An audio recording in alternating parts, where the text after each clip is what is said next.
What happens when you drop a multi-million-dollar camera drone 8,000 feet into the absolute most toxic, violently boiling underwater environment on Earth and discover a creature that has literally built itself a suit of solid iron armor? During a highly advanced deep-water expedition in the Indian Ocean, marine biologists were mapping massive hydrothermal vents known as black smokers. These underwater volcanoes spew highly acidic, toxic water that reaches temperatures of 750 degrees Fahrenheit. Nothing on Earth should be able to survive there. But when the drone's floodlights illuminated the boiling rocks, scientists were completely paralyzed by what they saw. Resting directly inside the lethal heat zone was a biological anomaly that has evolved to literally absorb toxic iron sulfides from the boiling water, using them physically grow a shell and massive foot scales made of solid iron and pyrite. It is the only living creature on the planet that wears heavy metal armor, making it completely magnetic and nearly indestructible. The structural engineering of this creature is so flawlessly designed that the United States military is actively studying it to develop next-generation bulletproof armor for soldiers. Today, we are opening the unredacted scientific drone files to show you exactly how a deep-sea anomaly turned itself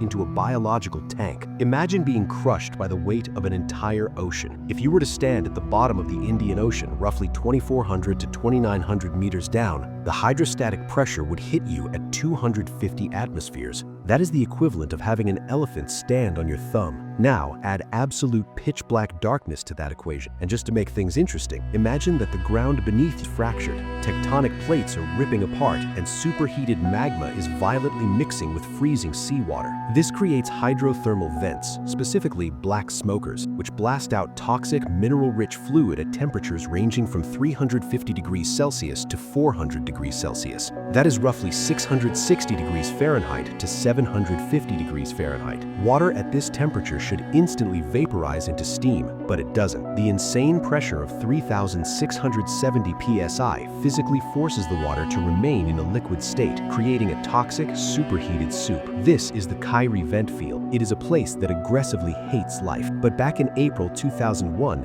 an expedition sent a drone down into this aquatic hellscape. The researchers were expecting to see perhaps some heat-resistant bacteria, maybe some blind shrimp hanging around the cooler edges. Instead, they found a creature that looked like it had crawled straight out of a science fiction movie. They found Chrysomallon squamiferum, the scaly-foot snail, the sea pangle. This isn't your average garden snail. This thing is the only known animal on planet Earth out of millions of species that uses actual iron sulfide minerals as a structural component of its skeleton. It literally wears a suit of iron armor. And stick around, because in a few minutes I'm going to explain exactly how the United States military realized this tiny snail holds the secret to making troops virtually invincible on the battlefield. The Pentagon's interest in this creature is wild, and the science behind it will completely change how you think about biology. But first, we need to talk about the absolute insanity of how this animal survives. If you or I were exposed to the hydrogen sulfide gas found at these vents, we would die very quickly. It is highly toxic. Yet, the scaly-foot snail has set up camp right in the diffuse flow zones of these vents,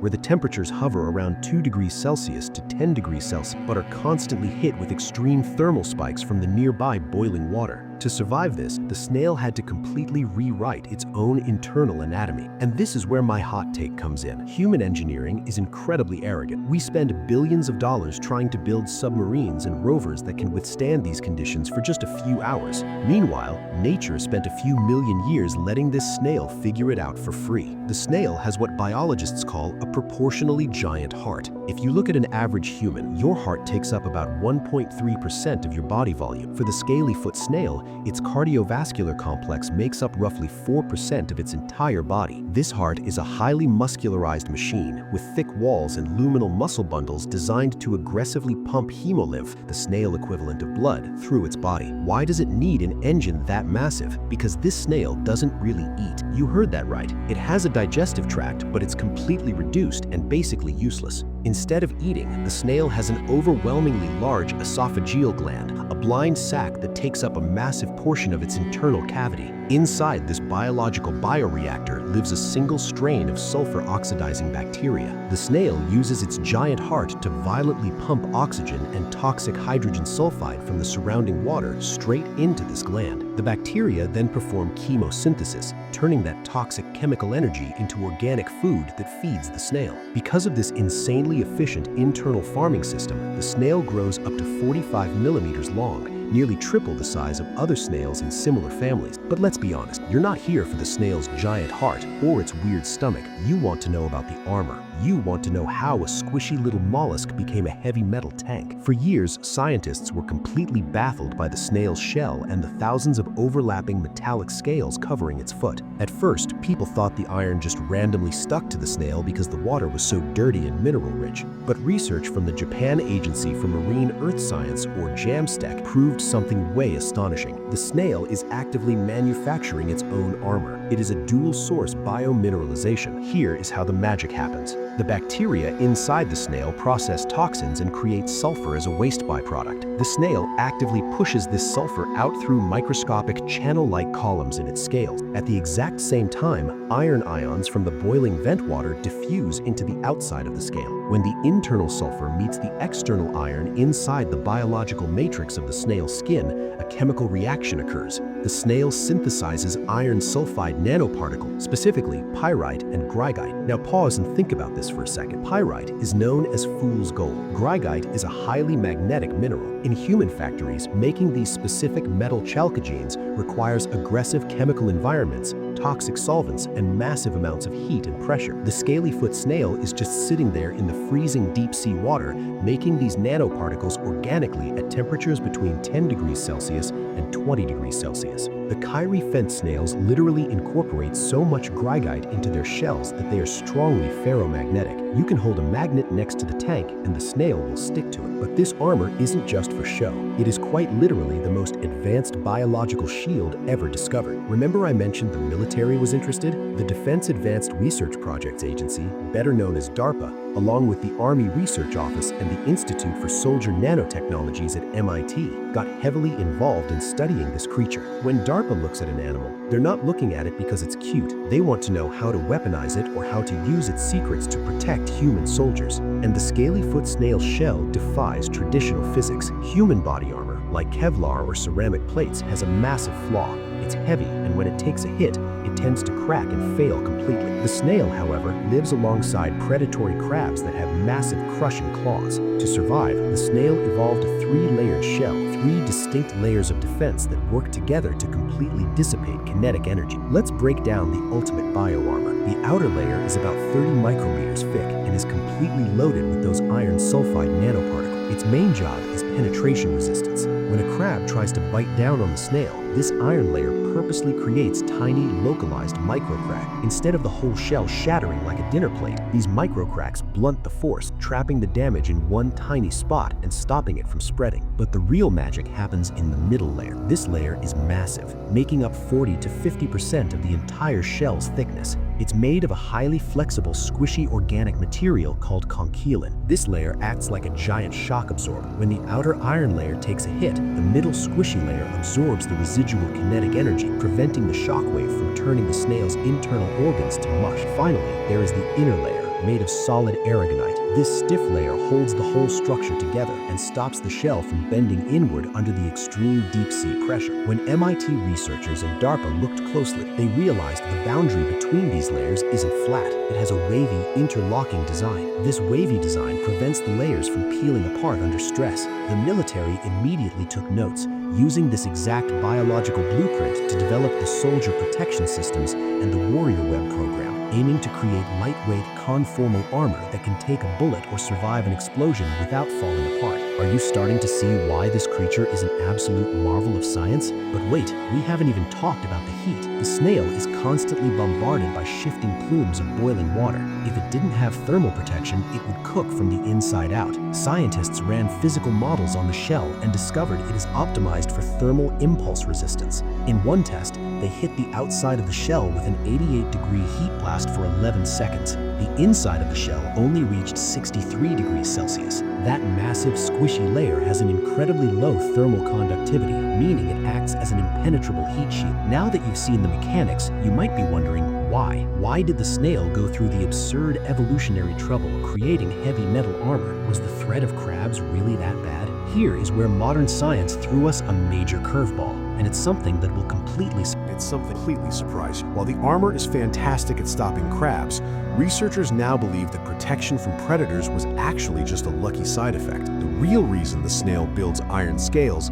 is a desperate attempt to survive its own toxic environment. Remember the hydrogen sulfide gas? It's deadly. The snail's internal bacteria process it, but the snail needs to get rid of the toxic sulfur waste. By actively pushing the sulfur out of its skin and letting it react with the iron in the water, the snail is basically turning a lethal poison into a harmless, solid metal rock. It is an excretion as armor strategy. The snail is literally taking out its toxic trash, wearing it as a suit of chainmail. It is the ultimate example of evolutionary recycling. To pull this off, the snail uses a specific gene called metal tolerance protein 9, or MTP9. Scientists compared the Chrysomallon snails, the metallic black ones that are covered in iron, with another population of scaly-foot snails living in the solitaire field. The solitaire field doesn't have a lot of iron, so the snails there are milky white, don't have magnetic armor. When they looked at the genetics, they found that the heavily armored black snails had an astonishing 27-fold upregulation of the MTP9 gene. This gene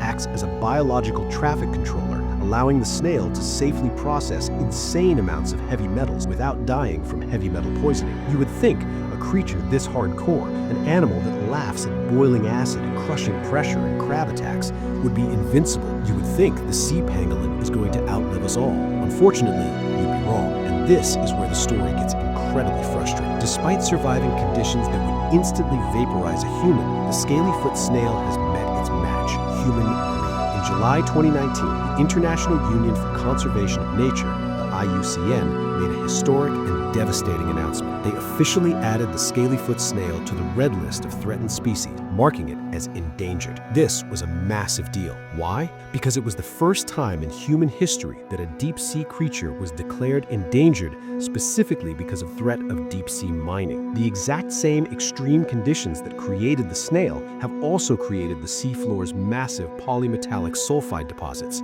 These vents are absolutely loaded with precious metals like cobalt, lithium, copper, and gold. As the world scrambles to build more smartphones, electric car batteries, and green technology, mining corporations have cast their eyes down to the bottom of the ocean. The problem is the scaly-foot snail's entire existence is incredibly fragile. It only lives in 3 specific vent fields in the entire world: Chrysomallon, Solitaire, and Longqi. If you combine the total livable habitat of all 3 locations, it equals roughly 0.02 square kilometers. That is the size of about 2 American football fields. That's it. That is the entire footprint of this species on planet Earth. If a mining corporation drops a massive robotic excavator down there to harvest the chimneys, it would instantly obliterate the snail's habitat. Even if they don't dig right on top of the snail, the mining process kicks up massive sediment plumes that would smother the snails and their vital bacteria. It could alter the flow of the toxic fluids the snail relies on for food, or cause lethal noise and vibrations. And the scary part? Exploration licenses have already been granted for the Longqi and Chrysomallon fields. The United Nations International Seabed Authority is currently writing the rulebook on how companies can start tearing up the seafloor. My personal opinion on this is pretty straightforward. It is completely absurd to destroy millions of years of evolutionary brilliance to build a slightly cheaper iPhone battery, especially when the snail itself might actually hold the key to the future of clean energy. Before we wrap up, here's one last pro tip, a mind-blowing fact that perfectly highlights why we need to save this creature. Remember how the snail naturally produces pyrite nanoparticles at cold temperatures? Industrial science struggles to do this efficiently, but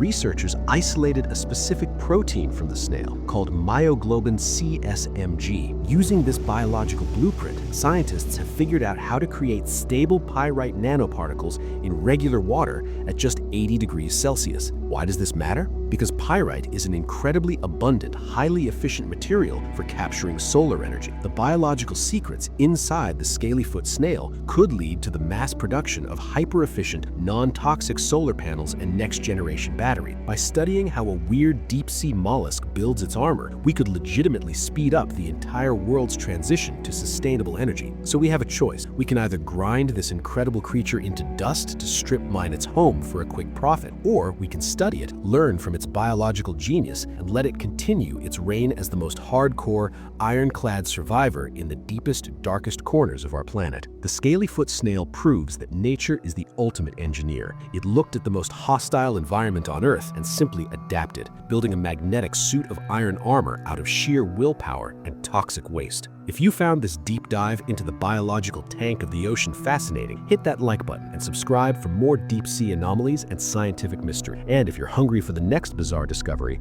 check out this other video right here. You're gonna love it.